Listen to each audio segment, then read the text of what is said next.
আসসালামু আলাইকুম সবাইকে। ফারজানা সিম্পল লাইফে আপনাদের সবাইকে ওয়েলকাম জানিয়ে আমি ফারজানা চট্টগ্রাম থেকে আজকে আরেকটা নতুন ব্লগ শুরু করতে যাচ্ছি।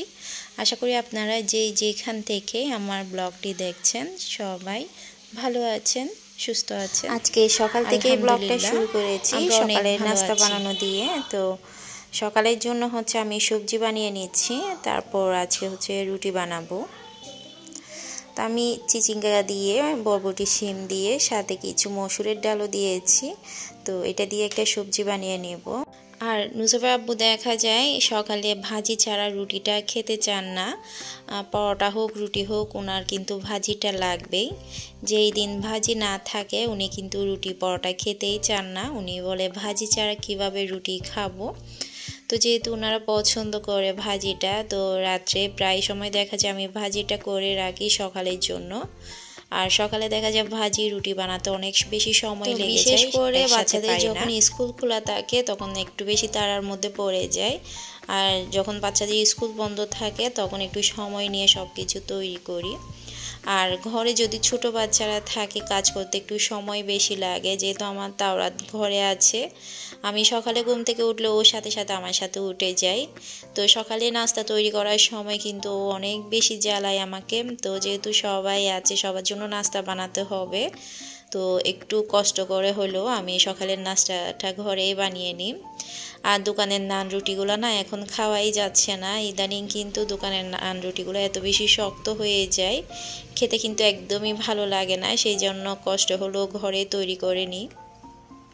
তো এই তো গরম গরম সবজি এরপর রুটি দিয়ে সবাই মিলে নাস্তা করতে বসে গেলাম বাচ্চাদেরকে সাথে নিয়ে।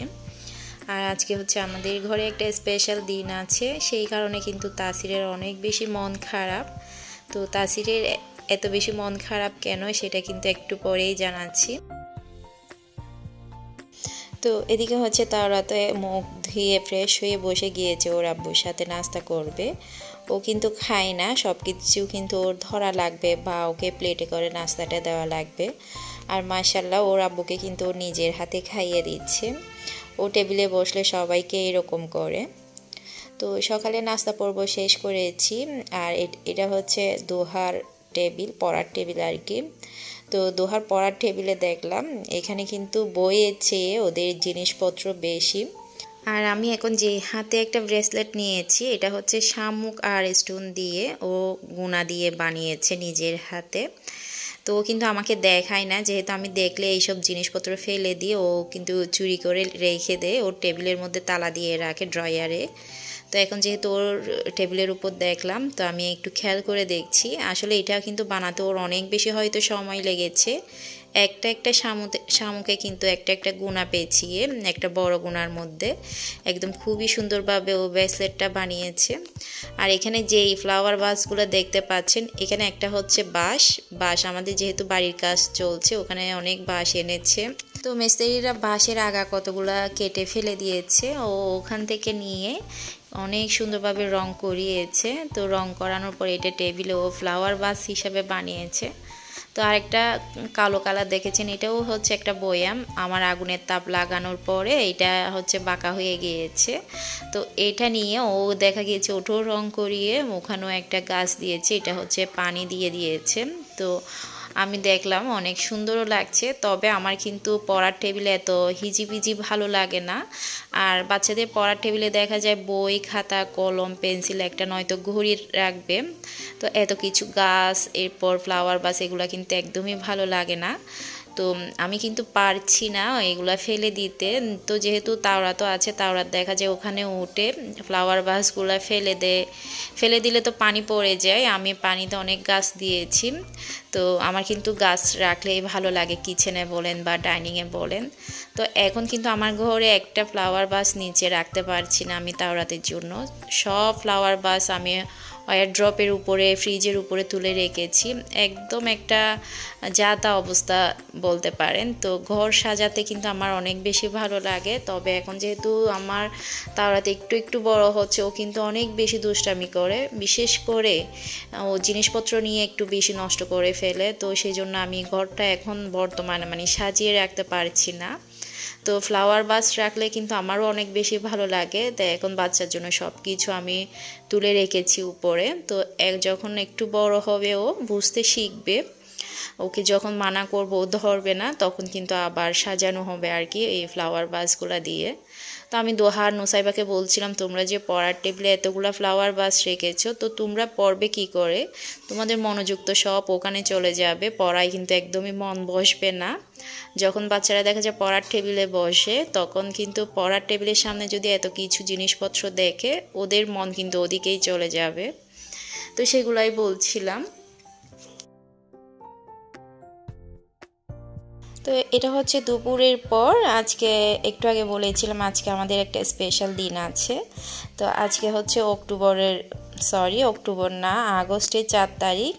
তো আগস্টের 4 তারিখ হচ্ছে তাসির আর দোহার বার্থডে। যেহেতু ওরা টুইন, দুজনের বার্থডে তো একই সাথে হবে। তো নুসাইবা আব্বু দেখা যায় বার্থডেটা তেমন পছন্দ করে না। প্রতি বছর নুসাইবা যখন আমাদের বাসায় যায়, নুসাইবার বার্থডে হচ্ছে 16ই ডিসেম্বর, তো তখন আমাদের বাসায় কিন্তু বার্থডেটা পালন করা হয়। তো ওর খালারা কিন্তু সবাই ওর বার্থডেটা পালন করে। তো নুসাইবা আব্বু দেখা যায় ঘরে বার্থডেটা পছন্দ করে না যেহেতু। তো তাসির দোহা তো অনেক বেশি এক্সাইটেড ছিল, ওদের বার্থডে পালন করবে, কেক বানানো হবে। আমাকে বলে রেখেছিল 2টা কেক বানানো হবে। তো দোহা বলেছিল দোহার জন্য pink colour makeup theme cake বানানোর জন্যে, আর তাসিরের জন্য হতো ও যেহেতু ছেলে আরও বল বা ক্রিকেট পছন্দ করে, এই টাইপের একটা কেক বানালেই চলবে। তো চিন্তা করলাম ওকে কয়েকদিন ধরে বললাম বার্থডে করব না, এমনি একটা কেক বানিয়ে দিব, তোমরা খেয়েও। তো সেটার জন্য তাসিরের কিন্তু খুবই মন খারাপ ছিল, ওদের যেহেতু স্কুলও বন্ধ ছিল ওই দিন। তো ওরা কিন্তু প্রাইভেট পড়তেও যায়নি, ওরা বললো প্রাইভেট পড়তে যাব না যদি কেক বানানো না হয়। তো আমি একটা কেক বানিয়েছি আজকে, হচ্ছে ভ্যানিলা ফ্লেভারের একটা কেক বানিয়েছি, এটা হচ্ছে দুপুরে। তো কেকটা বানিয়ে আমি যেহেতু একটা বানিয়েছি, ওদেরকে বললাম একটা বানাই, মানে 2টা ডিজাইন করে দিব দুইজনের পছন্দ মতো। তো যেই কথায় সেই কাজ, একটা কেকের মধ্যে আমি দুইজনের চাহিদা পূর্ণ করে ফেলেছি। তো তাসিরের মন খারাপ সকাল থেকে, এখনও মন খারাপ। এখন হচ্ছে ওর কেক নিয়ে নুসাইবা প্রথমে ছবি উঠিয়েছে, সেজন্য ওর অনেক বেশি মন খারাপ হয়েছে।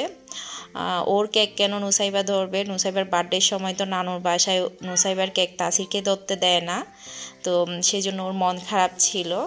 আর আমাদের ঘরে দেখা যায় ছোটো বাচ্চারা যেহেতু কোনো একটা আয়োজন করলে এত বেশি প্যারা দেয় আমাকে, বাচ্চারা এত বেশি দুষ্টামি করে।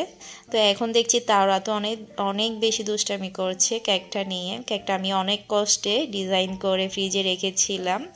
তো ওদেরকে বললাম হুজুর যেহেতু এসেছে, তোমরা আগে হুজুরের কাছ থেকে পরে এসো, এরপর সন্ধ্যার পর কেক কাটবো। তো এটা হচ্ছে সন্ধ্যার পর। তো সন্ধ্যার পর হচ্ছে কেকটা কেটে নিচ্ছি, এরপর রাতে ওদের জন্য খাবারের আয়োজন করব। তো আজকে কয়েকদিন ধরে আমার শাশুড়িও একটু অসুস্থ ছিল, উনি দেখা যায় একটু খারাপ লাগলে নিচ থেকে উপরে উঠে না, মানে খাবার দাবার সব কিছু নিচেই পাঠিয়ে দিতে হয়, নিচে নিয়ে যেতে হয়। তো তাসির দোহা তো মানছে না যে ওরা কেক কাটবে, দাদুকে লাগবে। তো তাসির আর দোহা নিজে গিয়ে দাদুকে নিচ থেকে নিয়ে এসেছে। তো অলরেডি কিন্তু আমার শাশুড়িকে প্রেশার মাপানোর জন্য ডাক্তারও এসেছিল, তো আমাদের সাথে বসে ডাক্তারও কেক খেয়েছে, এই আর কি। তো সন্ধ্যার পর কেক কাটার পর ওরা তো অনেক বেশি মজা করেছে, একজনের মুখে একজন ক্রিম লাগিয়ে দিয়েছে। আর তাসিরের একটু মন খারাপও ছিল, আবার একটু পর খুশি হয়ে গিয়েছে। তো বাসায় কোনো কিছু করলে হয়তো তাসিরের মন খারাপ থাকবে, নয়তো দোহার মন খারাপ থাকবে, এরকমভাবেই কিন্তু আমার দিনগুলো পার হয়। বাচ্চারা দেখা যায় এখনও যেহেতু ছোট, ওরা কিন্তু বুঝে না সব কিছু, এই আর কি। তবু কষ্ট হলেও তবু বাচ্চাদের চাহিদাগুলো পূর্ণ করতে চেষ্টা করি, যেহেতু আমার বাচ্চাদের বেশি কিছু চাহিদা থাকে না, খুবই ছোট ছোট চাহিদা, আমি চেষ্টা করি বাচ্চাদের চাহিদাগুলো পূর্ণ করার। তো রাত্রে দেখা গিয়েছে ওরা বিরিয়ানি খাবে বলেছে, তো আমি চিকেন বের করেছি, আজকে চিকেন দিয়ে একটা বিরিয়ানি বানাবো। তো এটা আমি আমার পছন্দ মতো বানিয়ে নিচ্ছি। তো আমি ফার্স্টে হচ্ছে চিকেন ম্যারিনেট করে রাখবো, এখানে সব ধরনের মশলা দিয়েছি আমি, জিরে গুঁড়া, হলুদ গুঁড়া, মরিচ গুঁড়া, ধনে গুঁড়া। এরপর হচ্ছে একটা লেবুর ফালি, বড় একটা লেবুর ফালি দিয়ে আমি লেবুর রসটাও চিপে দিয়েছি। তো এরপর আমি টক দই দিয়ে দিয়েছি, সব কিছু ভালো করে ম্যারিনেট করে রেখে দিব। তো দেখতে দেখতে কিন্তু আমার তাসির দোহা 9 বছর পার হয়ে গিয়েছে, এখন 10 বছরে পা দিয়েছে। তো সবাই কিন্তু আমার বাচ্চাদের জন্য দোয়া করবেন। তাসির দোহা যেহেতু টুইন, তাসির দোহাকে পালন করতে মানে বড় করতে আমার যে যা কষ্ট হয়েছে সেটা আমি আর আমার আল্লাহ তাআলা জানে। আসলে সবাই বলে টুইন বেবি হলে তাড়াতাড়ি একসাথে বড় হয়ে যায়, অনেক ভালো, দুজন একসাথে বড় হয়, দুজন একসাথে স্কুলে যায়, সব কিছু মানে একসাথে হয়ে যায় কষ্ট হলেও। তো যাদের কিন্তু টুইন বেবি আছে তারাই কিন্তু বুঝবে টুইন বেবি পেটে নেওয়া থেকে শুরু করে পালন করা বা লালন পালন করে বড় করা, এটা যে কি পরিমাণ কষ্ট শুধু তারাই কিন্তু বুঝে। টুইন বেবি লালন পালন করা কত যে কষ্ট। তো আলহামদুলিল্লাহ দেখতে দেখতে কিন্তু আমার বাচ্চারা বড় হয়ে যাচ্ছে। সবাই কিন্তু আমার বাচ্চাদের জন্য দোয়া করবে যাতে আল্লাহ তাআলা ওদের এক নেক হায়াত দান করে, ওরা যাতে একটা সুন্দর ভবিষ্যৎ পায়, সুন্দর একটা জীবন পায়। তো সবাই কিন্তু আমার বাচ্চাদের জন্য দোয়া করবেন। তো এদিকে হচ্ছে আমি চিকেন ম্যারিনেট করে রাখার পর আমি একটা প্যানে বেশি করে পেঁয়াজের বেরেস্তা করে নিচ্ছি। তো সেম তেলে কিন্তু আলু আমি একটু কেটে লবণ আর হলুদ গুঁড়া দিয়ে মেখে রেখেছি, আলুগুলো ফ্রাই করে নিব।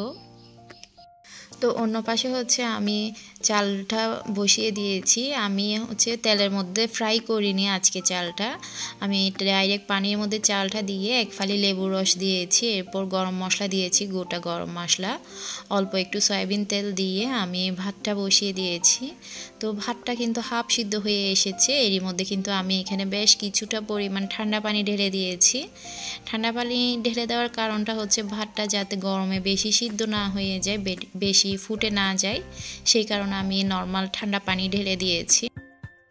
তো এখন আমি চালগুলো একটা স্টিনারে ঢেলে নিব, ঢেলে পানিগুলো ঝরিয়ে ঠান্ডা পানি দিয়ে একটু ভালো করে আমি ধুয়ে নিব যাতে চালটা একদম ঝরঝরা হয়ে যায়। তো এদিকে হচ্ছে আমি আলুগুলো ফ্রাই করে নিচ্ছি, একটু উপর দিয়ে একটু লাল করেই ফ্রাই করে নিচ্ছি। আর বিরিয়ানির মধ্যে আলু থাকবে না তা কি হয়, দেখা যায় আমার মাংসর চেয়ে বিরিয়ানির আলুটাই বেশি পছন্দ, খেতে ভালো লাগে। গরম গরম বিরিয়ানির সাথে আলুটা একটু মেখে যদি ভাত খাওয়া হইলে একটু লেবুর রস দিয়ে, তাহলে অনেক বেশি ভালো লাগে, মজা হয় খেতে। তো এদিকে হচ্ছে আমি পেঁয়াজ বেরেস্তাও করে নিয়েছি, আলুটাও ফ্রাই করে নিয়েছি, আর সেম তেলে কিন্তু আমি একটু ঘি দিয়ে দিয়েছি যাতে একটা সুন্দর ঘিয়ের ফ্লেভার আসে।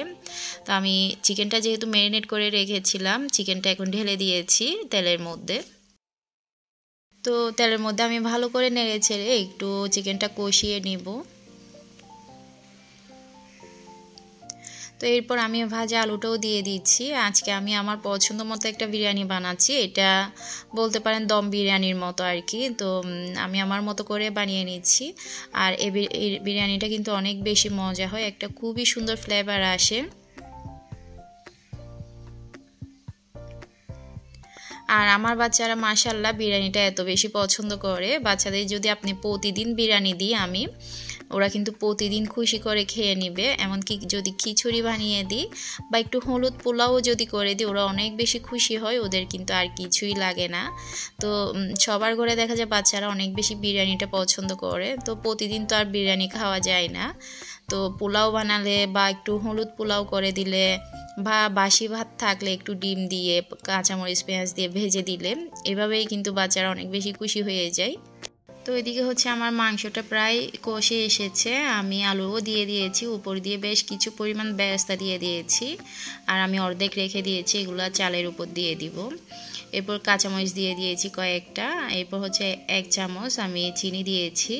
আর বিরিয়ানি যদি একটু মিষ্টি হয় এটাও কিন্তু খেতে অনেক বেশি ভালো লাগে। তো যেহেতু রাতের বেলা করছি, আমি আমাদের ছাদে লেবু পাতা আছে, আর লেবু পাতা দিলে না একটা খুবই সুন্দর ফ্লেভার আসে, লেবু পাতার ফ্লেভার, এটা কিন্তু তিতা হয় না। আমি একবার ক্যাপসা বানিয়েছিলাম, এটার মধ্যে লেবু পাতা দিয়েছিলাম, তো অনেক আপুরা কিন্তু আমাকে কমেন্ট করেছিলেন লেবু পাতা দেওয়ার কারণে এটা কি তিতা হবে কি না। আসলে এটা তিতা হয় না, একটা লেবু পাতার খুবই সুন্দর ফ্লেভার আসে। তো যেহেতু রাতেই করছি আর লেবু পাতা আনা হয়নি। তো আমার মাংসটা কষানোর পর আমি উপর দিয়ে হাফ সিদ্ধ করে রেখেছিলাম ভাতটা, তো এটা দিয়ে দিয়েছি। আর এটা আমি ঠান্ডা পানি দিয়ে ধোয়ার পর চালগুলো একদম ঝরঝরা হয়ে গিয়েছে, উপর দিয়ে একটু ফুড কালার দিয়েছি, এটা কিন্তু অপশনাল, এটা সৌন্দর্যের জন্য দিয়েছি আমি। তো উপরে আমি বেরেস্তা দিয়ে দিয়েছি, সব কিছু এখন দমে দিয়ে দিব। তো উপরে প্যানের ঢাকনাটাও আমি বন্ধ করে দিয়েছি একটা লং দিয়ে। তো এখন দমের মধ্যেই কিন্তু ভাতটা হয়ে যাবে। তো যেহেতু মাংসের একটু গ্রেভি ছিল, এটার মধ্যেই কিন্তু চালটা ফুটে যাবে। তো এই তো মাশাআল্লাহ এত সুন্দর একটা ফ্লেভার আসছে। আমি কিন্তু এখনও নাড়াচাড়া করে দিইনি। তো আমি নিচে একটা তাওয়ার মধ্যে আমি প্যানটা বসিয়ে রেখেছি প্রায় 1 ঘন্টার মতো। 1 ঘন্টার মধ্যে কিন্তু পুরা ঘর সুগন্ধি হয়ে গিয়েছে, এত সুন্দর একটা স্মেল এসেছে। আর আজকে চালটা হচ্ছে তেমন বেশি ভালো পড়েনি, এটা কি চাল আমার মনে নেই, তীর মনে হয়, তীর চাল, তীর চিনি গুঁড়া চাল। এটা হয়তো একটু নতুন চাল পড়েছে, তো ভাতটা একটু আঠালো হয়েছে। আমি কিন্তু হাফ সিদ্ধ করার পর পানি দিয়ে একদম ধুয়ে নিয়েছি, এটা তো একদম ঝরঝরা হওয়ার কথা, তবে চালটা একটু আঠালো হয়ে গিয়েছে ভাতটা রান্না করার পর। আমি তো বলছিলাম এত কষ্ট করে রান্না করেছি, ভাতটা একটু আঠালো হয়েছে। আর নুসাইবার আব্বুকে বললাম চালটা ভালো পড়েনি। তো যাই হোক, নুসাইবার আব্বুর নাকি অনেক বেশি ভালো লেগেছে বিরিয়ানিটা রান্না করার পর, আর সবাই অনেক মজা করে খেয়েছে। আসলে কিন্তু অনেক বেশি মজা হয়েছিল বিরিয়ানিটা। তো আমার আজকের ব্লগ এ পর্যন্ত। আপনারা যদি এতক্ষণ আমার ব্লগটি দেখে থাকেন, একটা লাইক দিয়ে আমার ব্লগটি কন্টিনিউ করতে পারেন। আর যারা এখন আমার চ্যানেলে নতুন, আমার চ্যানেলটি সাবস্ক্রাইব না করে থাকেন, প্লিজ সাবস্ক্রাইব করে আমার পরিবারে একজন হয়ে থাকতে পারেন। সবাই ভালো থাকবেন, সুস্থ থাকবেন, আমাদের জন্য দোয়া করবেন। আসসালামু আলাইকুম, আল্লাহ হাফেজ।